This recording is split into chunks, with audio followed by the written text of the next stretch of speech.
What's going on? It's your boy Dame Smiff, and this evening we're gonna have a quick little talk about one of the biggest drug busts in DEA history in the United States, and it comes through the hands of I believe multiple agencies, right? So I don't know which ones in particular, but a lot of people have been trying to end the fentanyl, the opioid crisis, and overall the drug trafficking that's been happening here in America. And I think the biggest part about it that's going to affect especially artists and musicians is the culture that surrounds drugs in general. And so if you're interested in conversations like this, make sure you hit the like button so you can encourage others to find videos like this, and also subscribe so you can find my latest videos when they drop.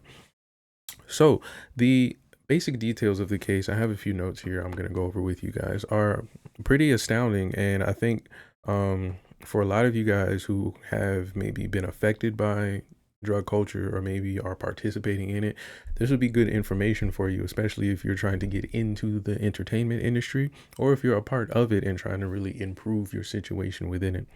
And so we're not really going to go over things about like addiction and how to overcome, personal issues. We can do that in another video if you want. But today we're really going to focus on the overall drug culture in the music industry and in America in general, and how it affected one of our beloved artists and how this comes full circle with this particular artist. So from the basic information I have from the case here, it is a bust involving a seizure of approximately 3 million fentanyl pills, which is described as the largest single fentanyl pill seizure in DEA history. So basically, a fentanyl pill can just look like anything, right? And they were basically disguising these pills as other, medicines and other drugs, and then were selling them to people who thought they were getting something else, and then in turn they would either overdose or get sick. And it goes on to say that the investigation and subsequent seizures span across multiple states, including New Mexico, Arizona, and Utah. In addition to fentanyl pills, authorities seized significant amounts of fentanyl powder, so they probably had like a production there or whatever. Other drugs, including methamphetamine, cocaine, and heroin. Also, these are very common drugs you'll see in the market, but these are drugs that, again, we're going to talk about as far as the culture. They're pretty much party drugs and drugs you'll see involved with a lot of artists and entertainment and audience members of our favorite venues. And they also found millions of dollars in cash. You got to have capital to, be in business. Numerous firearms because, dirty boys play dirty games, and luxury vehicles because everybody loves a good toy. Okay. And so we also talked about Pam Bondi here, and it says Attorney General Pam Bondi played a prominent role in announcing the results of the operation, emphasizing the severity of fentanyl crisis and the importance of dismantling these drug trafficking networks. So I did watch the conference that she was holding, and basically she did point out that a lot of the effects of it that made this a big problem in the country was that people didn't know what they were getting alongside the drug being as deadly as it is. So it's not a drug that should be handled lightly, but it's also a drug that is being handled lightly. And I think that's what made it so dangerous. It's not like cocaine in the sense where people knew they were getting cocaine. It was that people thought they were getting one thing and then they were wind up dying getting something completely different. And that basically exacerbates the problem it already is, being a deadly drug. And so she continued to focus on the dangers, like I said, and it says that law enforcement, the operation was the result of extensive multi-agency law enforcement. One of the things that they did mention was that I think they said 55,000 hours was put into this bust.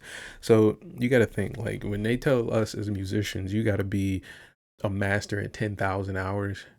55, I think that's the number. I'm gonna double check it and put it in the description maybe, but that's an immense amount of work as far as like trying to track down and pin people down, which goes to show you the level of work that goes in for these 3 million pills and powder and things like that to be valuable.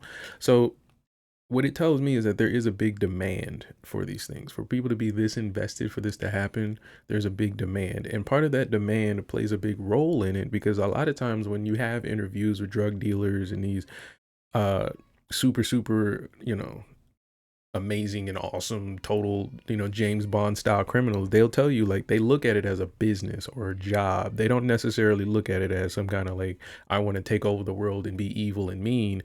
They look at it as a means to an end. Like they're like, look, I got a family to feed or I got a lifestyle I'm trying to upkeep and this does it.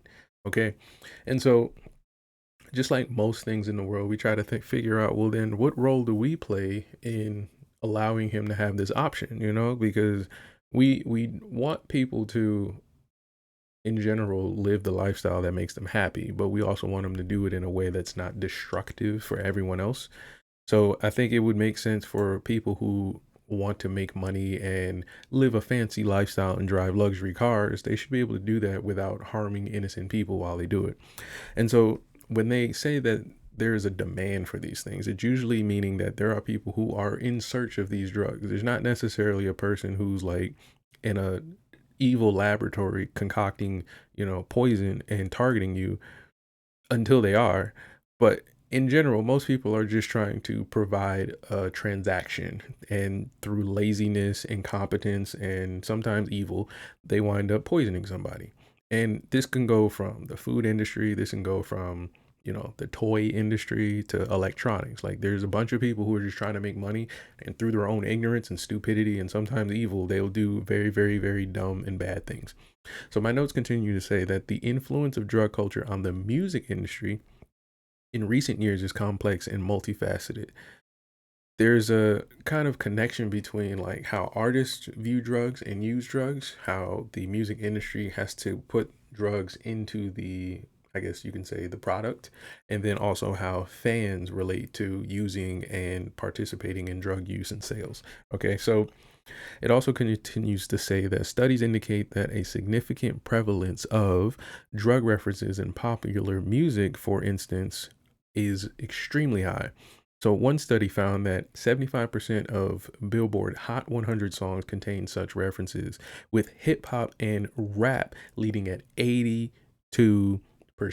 Okay, so we can pause right there and really critique hip hop, but it's not necessarily just hip hop. You have hip hop approximately with 1 in 3 songs mentioning illegal substances, but you also have country music, a high percentage, around 92%, of substance related lyrics focusing on alcohol. So it's a different substance. It's not illegal, but it still is technically a substance that poisons the mind and essentially it hinders you. Alcohol has different roles than, let's say, like methamphetamine and oxycodone and all these weird stuff, right? And then it continues to say that rock, the genre rock, over half of rock songs, around 57%, contain substance related lyrics. So, substance related can be a variety of things. And then lastly, it says pop, which means pop culture music, which is usually the music you'll hear on the radio, is a smaller percentage, around 23%, featuring casual drug references. So maybe they'll say words like weed or coke and stuff like that, stupid stuff, right? And so it also continues to say that the music industry's demanding and competitive environment can contribute to substance abuse among artists as a coping mechanism, as a coping mechanism for performance anxiety and stress, as well as perceived means of enhanced creativity. So we've all heard people say they get on drugs, rock stars, they go in a hotel and they do drugs and then they get on stage and apparently they play better and it sounds great and stuff like that. In reality, in truth, what actually happens is that certain drugs put your body in certain states, meaning certain moods and certain kind of emotions. And so you're susceptible to different things. So you may be more susceptible to fear. You may be more susceptible to anger if you get drunk, or maybe you're more susceptible to being lethargic and tired because you're high, or maybe you drank too much. There's a lot of different things that happen to your body when you put chemicals and different foods and different drugs all into your body. Even like, for example, I'll tell you a typical night for most people would be like In America, you go out into a bar or a club or something like that, and you get into the club or the bar and you sit at the bar. You might actually order some food first and drink a soda, right? And I'm big on food and fitness, so this is kind of easy to understand for me. But for most people, they don't really understand that if you eat a big amount of food in one sitting, it makes you tired because you have to digest all of that food right now. So when you're thinking like going to the club and you eat like, let's say, a big meal of pasta or something like that. Let's say it's a pretty fancy club and they're serving you some good stuff, and you're eating pasta and you down like a soda, and usually soda is probably like 12, 16 ounces of soda, and it's, prime soda is Pepsi or cola products, right? You're getting a big dose of sugar as well. The sugar is going to make you feel good. It's going to put you in a nice relaxed state as well. And then you may ask for some alcohol, or you might drink alcohol with this meal because, you're at the club and that's the culture, right? And that's what I'm here to focus on. And so you're being affected by food and drugs at the same time. And guess what association handles these two things? Yes, the FDA, the Food and Drug Association. So you got to really be intentional about what you're putting in your body, especially if you have a certain result or if you're in a certain environment and you need to perform a certain way, right? And that's key. That's something I had to understand myself. It's something I had to master myself, and I'm still working on it. But it's a key thing that I think for many artists, we don't really click it until somebody lays it out in front of you, or you get a really, really bad result or a diagnosis, or somebody really, tells you what it is to your face. And so when you're thinking about rock stars doing drugs, I want you to think on the other side of the spectrum of your favorite female singer who's a high performer and what she has to do to cope in order for her to perform at, you know, the level you expect her to perform at every single show, at every single appearance, at every single paparazzi moment, for every photo. She has to be 100% looking to the just a body T, all that stuff has to be on point between exercise, diet, her attitude, her relationship, all that stuff has to be on point. Do you think, put it in the comments, that these people in general have some way to cope with all the stress and the things that put pressure on them to make sure they perform for us? Because we would like to assume that they're just going to get, spa days and cold therapy and they're eating their vitamins and doing yoga, but it's far from the truth when you think about common people when they're just dealing with their 9 to 5s. So imagine a high performing artist, or even a, independent rock band right now that's on tour for the summer. What do they need to do to make sure they are performing at a high level? So let's get back to my notes here. So it continues to say that statistics suggest higher rates of substance use disorders within the arts and entertainment industry compared to the general population. So that's kind of what I was saying. So in general, if you know that the single mom is taking like sleeping pills or like drinking wine to relax, can you imagine what artists are doing and musicians when they're just, in a condo, in a studio, just, recording, or they believe that this drug is going to enhance their performance and things like that? And then it continues to say, tragically, numerous prominent musicians have suffered and died due to drug related issues, highlighting the dangers of this intersection of drugs and music. So, we're going to actually talk about one of a very, very, very popular artist who actually passed away from specifically fentanyl related drugs. And it's going to be kind of like full circle when you kind of realize what had happened. And then you kind of realize how it connects to what I was saying, where drug dealers view this as a business. They don't necessarily view this as some kind of like evil, sadistic act for them. Okay. So it then says influence on the audience. That's what we're going to talk about next. Exposure to drug related content in music and media, meaning movies, photos, Instagram, TikTok, all that stuff, can significantly influence how listeners, especially young people, perceive substance use, potentially normalizing it or even romanticizing. So for my generation, I was born in 92. We had DARE, the program. I don't even remember what the acronym was for. We had that and Just Say No. And the drugs they showed us were like weed mostly. You would see sometimes a heroin needle or a spoon.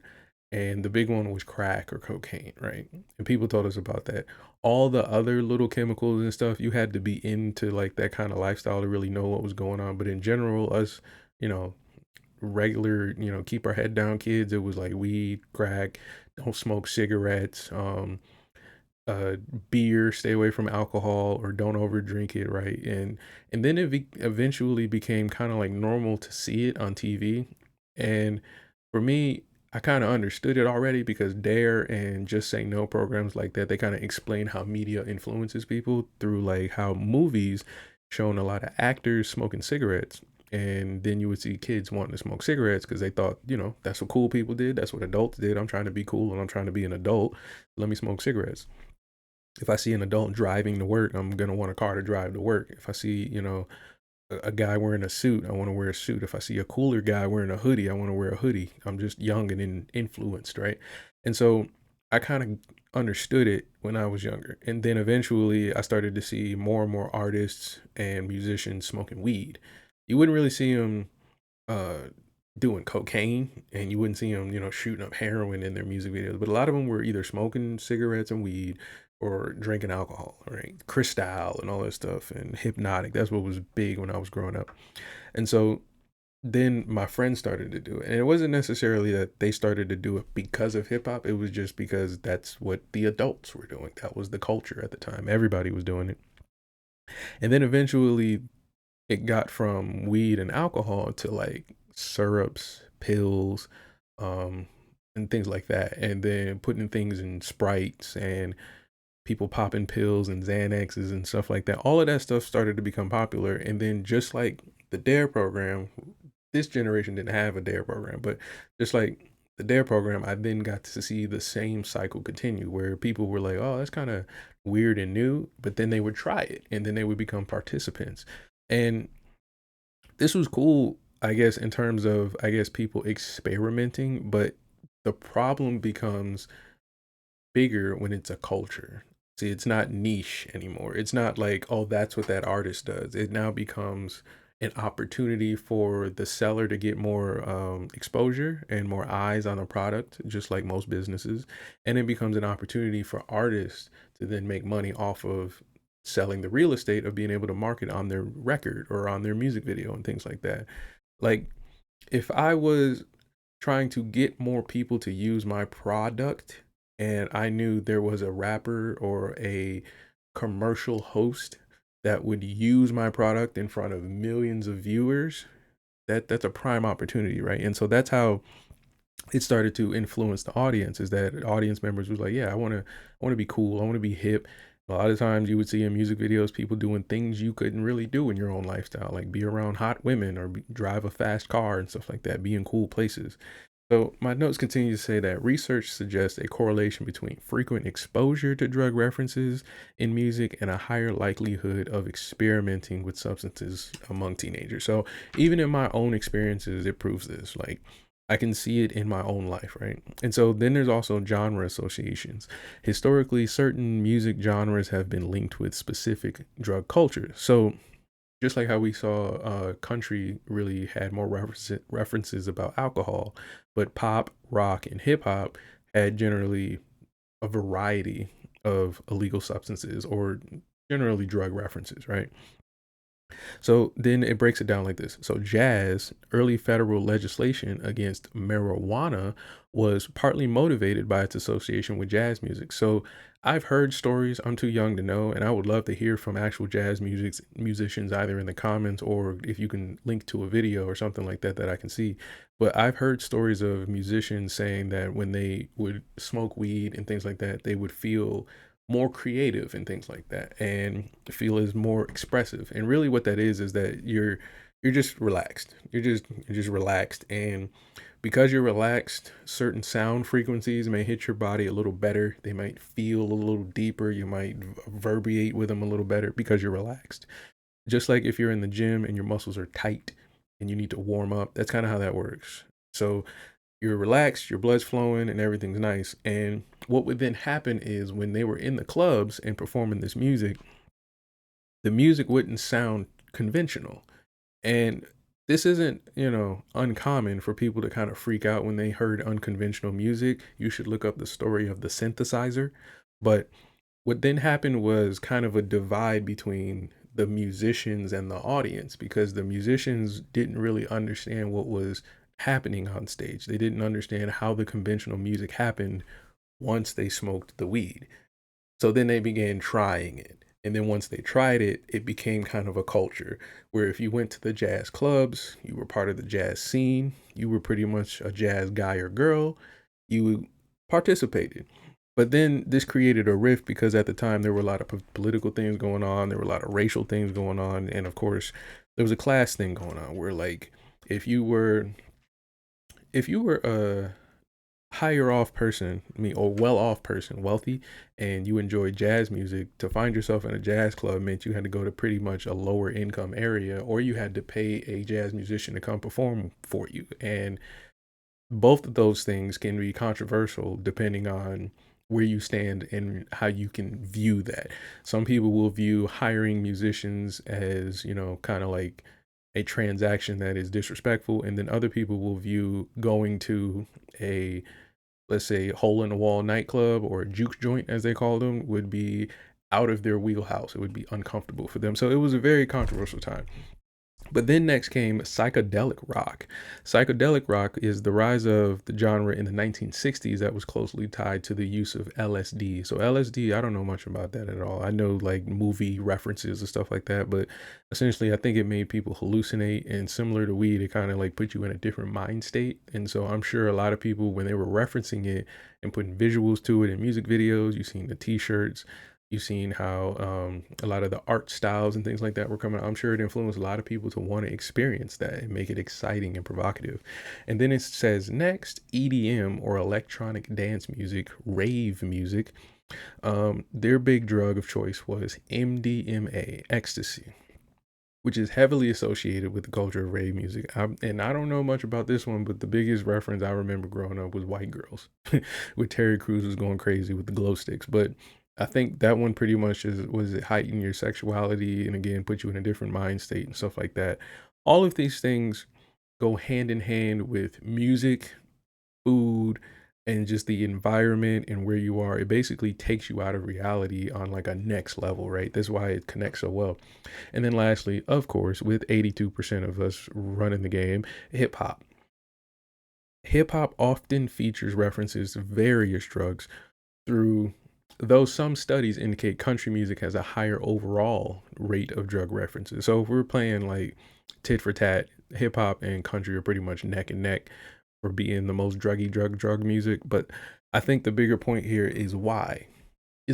Because if you think about, again, the roles that are played on the chessboard here, you have the audience who may participate but may be influenced to participate. Like you can have like a 17-year-old who's completely sober wind up being a 32-year-old stoner. Okay. And then you also have the artists who are trying to either cope with becoming a mainstream artist. They're taking Xanax or, Oxycontin, or they're trying to take coke or alcohol, or they're taking steroids or whatever drugs out there, Tylenol. It doesn't matter. They have a demand for it as well. And then you have the actual dealers themselves, the criminals, and the guys who just break the law because they're trying to make money. They have an opportunity. So there's a big marriage that's happening here. And then now this is where the full circle part of our conversation starts to happen. So the relationship between music and drug culture is not always straightforward, my notes say. Some artists may depict drug use in a negative or cautionary light, while others may glorify it or normalize it. So if you've seen a music video where it's like a bunch of colorful lights and you see tongues with pills on them, or you see people smoking in sunglasses and they just blowing it in your face, smiling, those are people that enjoy the drugs they're using. Does that mean they're glorifying it? That's a question that I think you guys need to answer in the comments. But my notes continue to say that listeners' interpretation can also vary, with the same song potentially triggering curiosity in one person and revulsion in another.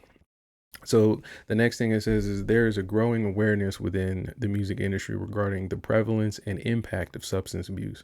Some initiatives are emerging to support artists struggling with addiction and promote healthier lifestyles within the music industry.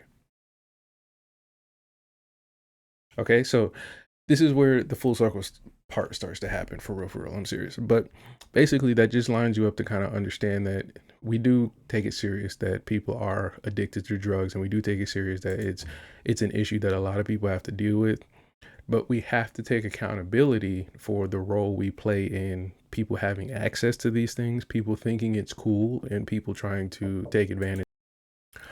So, one of the biggest cases that comes to my mind when I saw this big Pam Bondi bust was Mac Miller. That was the biggest one I thought of. And I'm sure there's a bunch of people with like personal cases. I saw people in the comments, they were giving some of the saddest stories you could see in the comments in the video. But basically, Mac Miller, he's a rapper, and I would like to say a full-fledged musician because he can play instruments, he can write, he's written for people, he's done a lot, right? And he was um I would say killed. I would use the word killed, but it says it was an accidental overdose by Mac Miller, also known as Malcolm James McCormick. And he died on September 7th, 2018, at the age of 26. Holy shit. I didn't know he was that young. From an accidental overdose due to mixed drug toxicity, including fentanyl, cocaine, and alcohol. Literally all three bangers from the list of big drugs in the music industry. And so when I first heard of this, I was actually driving home from Delaware to Maryland, and it was like a 2 hour drive, and I was on 301, and I basically heard it on like I think it was like a podcast or something like that, or something. I don't know. Some random thing told me while I was driving, and it kind of weirded me out. I didn't understand it. I was like, I don't. This is not the guy I would expect this to happen to, and I'm sure people who dealt with this kind of thing felt the same way. Um, it was strange. It was kind of like whoa, and I think for many artists, they don't think it can happen to them. They might be using today.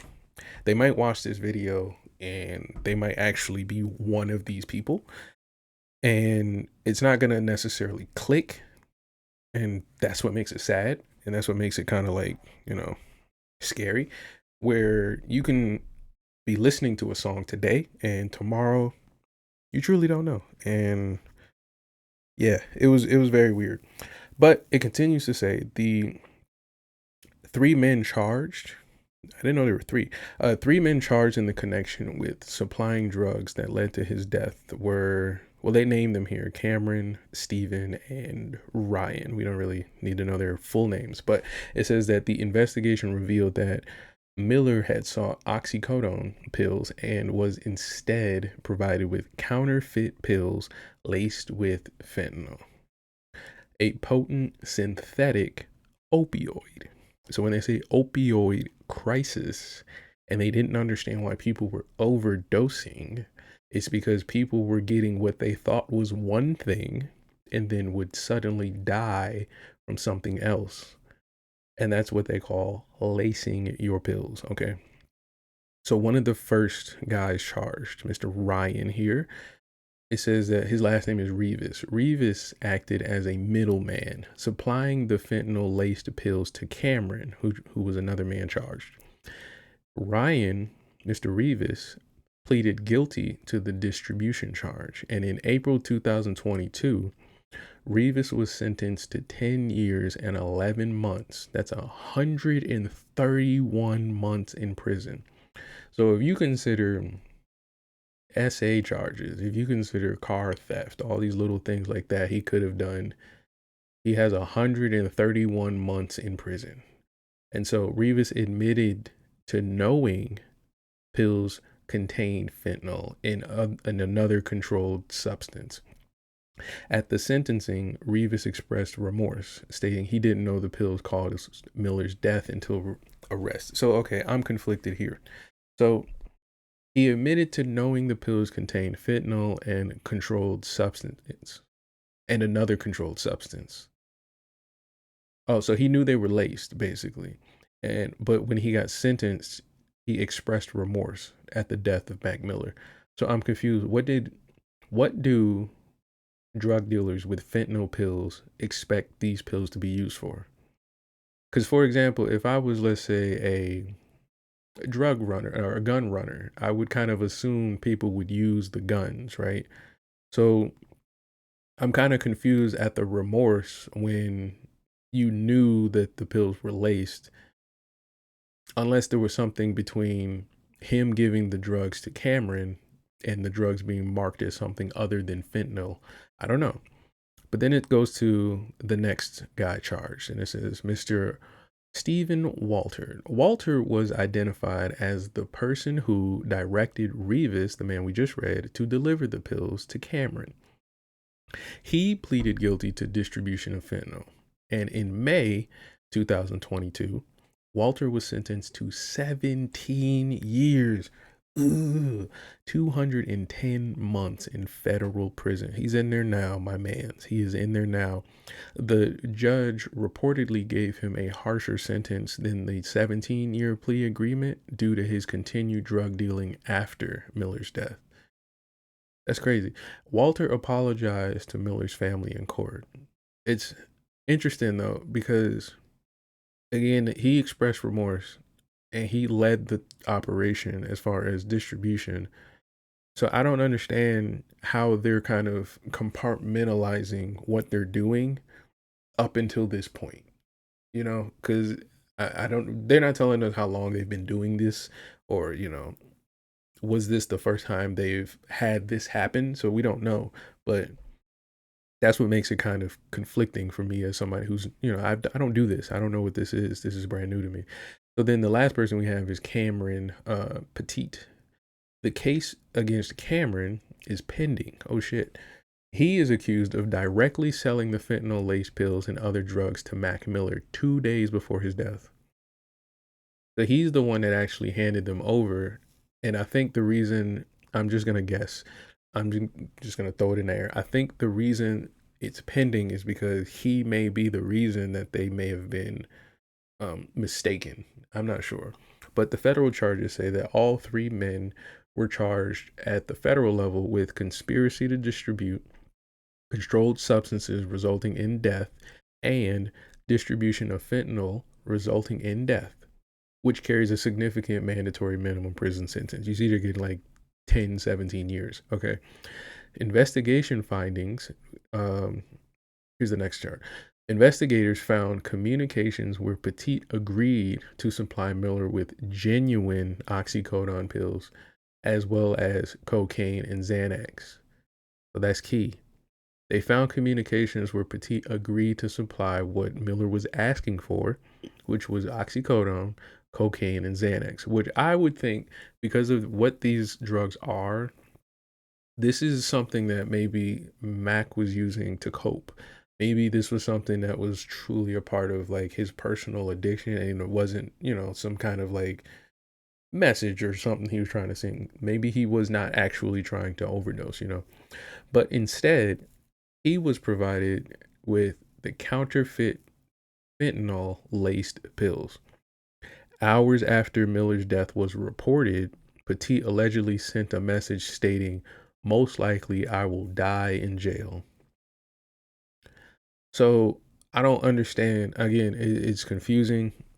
It's weird for people to get into the business and then get the results of it and then try to show remorse afterwards. It's very strange. Um, and I'm not too sure what's going to come of the case, because I'm sure maybe there's more details to it, but it does come full circle where now we have at least 3 million of these things off of the street. And when we do talk about artists having to use these drugs as counterfeit, as coping mechanisms, there really is no way for you to know if there's counterfeit anything getting into your hands. And the scariest part is that I've seen how these artists get their drugs, as far as on like a nightclub type of thing, like a user. Like, I think they are very lax as far as how they're putting this stuff into their body. They will ask a guy who has it and just put it into their body. It's similar to how, I mean, honestly, we all kind of do it in a way when you think about the Food and Drug Administration. When you go into a restaurant, you don't necessarily know what beef they're using for your burger, how old the mayonnaise is, whether the onions are fresh, is the bun baked, here in the county. Like, you don't know any of that, and you're going to put it in your body.